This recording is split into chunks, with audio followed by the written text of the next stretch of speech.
नाही का डिटेल सांगा, तुम्ही विचारलं 2 फोन केले, हो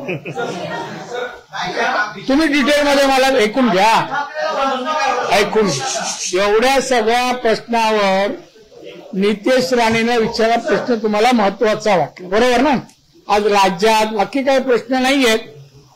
मी एवढंच सांगेन, त्या वेळेला ही जी घटना घडली होती तेव्हा मी म्हणजे मुंबईवरून आपल्या घरी चाललो होतो मी जूला. तेवढ्यात एक फोन बांद्रा क्रॉस केल्यानंतर मला आला, नार्वेकर, मिलिंद नार्वेकर यांचं. दादा साहेबांना बोलायचं आहे. मी म्हणलं कोण साहेब? नाही उद्धवजी त्यांच्याबरोबर मी आहे, ते गाडी चालत तुमच्याशी बोलायचं आहे. म्हणलं द्या. बोलल्या सुरुवात सांगतो मी. त्यांनी घेतल्यावर मी म्हणलं जय महाराष्ट्र साहेब बोला. तुम्ही अजून जय महाराष्ट्र बोलता? मी म्हणलं मरापर्यंत बोलणार, हे माझं उत्तर लगेच. तुम्हाला द्या, आपण थांबत नाही त्या बाबतीत. नाही साहेब मला तुमच्याशी हे बोलायचं आहे. तुम्हाला मुलं आहेत, मलाही मुलं आहेत. सध्या तुम्ही जे काय प्रेसला बोलता, आदित्यचं नाव घेता, माझी विनंती आहे आपण त्याच्यामध्ये त्याचा उल्लेख करू नये असं मला वाटतं, म्हणून विनंती करायला फोन केला. मला उद्धवजी एक गोष्ट लक्षात ठेवा, एक तर मी अमुक ठिकाणी अमुक याच्यात कोण आहे याचा उल्लेख केला नाहीये.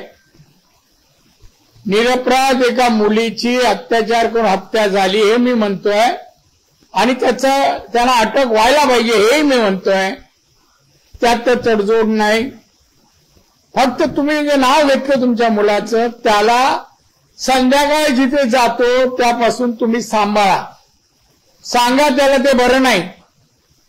माझ्या घराच्या जवळ तो नीरू मोरिया कोण आहे ना, तो दिनू मोरिया, तो राहतो, आणि त्याच्या घरात संध्याकाळी काय 3.5-4 तास धुमाकूळ घालता मला माहिती आहे, तुमच्यापर्यंत सांगणार नाही. आणि म्हणून मी सांगितलं तुम्ही त्यांना सांभाळा. साहेब मी पाहतो, मी सांगतो, पण तुम्ही जरा सहकार्य करा. ठीक आहे तेवढं. अरे पण दुसरं काय दिशा सालियन, ती मेली ना, आता तिचं नाव किती वेळा घेत. अहो पण त्याच्यावर येणार आहे ना, तुम्ही का घाई आहे? जाऊ का मी? एवढी घाई आहे? कमाल आहे. दुसरा नाही, अरे दुसरा फोनचा तुम्ही ऐकायचं नाही का हो? सांगा ना सवंगड्यांना. हा दुसरा फोन जेव्हा कोविड होतं त्याच काळामध्ये तो फोन आला. त्यावेळेला माझ्या हॉस्पिटलचं उद्घाटन होतं, तर त्यावेळी एक परवानगी राज्य सरकारकडे माझी होती. केंद्रात सगळी परवानगी देतं हॉस्पिटलला आणि मेडिकल कॉलेजला.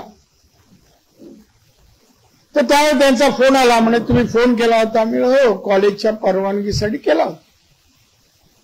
साहेब ते तर मिळेलच, पण तुम्हाला मी सांगतो जरा तुम्ही प्रेस घेताना तो उल्लेख टाळाल तर बरं होईल. मला परत एकदा सांगतो, तुम्ही म्हणता त्याचं नाव घेतलं नाहीये, पण एक मंत्री होता असं मी म्हणतोय. त्या घटनेच्या वेळेला एक मंत्री होता, आणि ते व्हिडिओमध्ये ह्याच्यामध्ये आलंय कॅमेरामध्ये. नाही पण बघा हे 2 फोन त्यांनी केले. आता याच्यात फोनवरून काय, कोण कोणाला फोन करत नाही, कुठल्या घटनेसाठी करतात.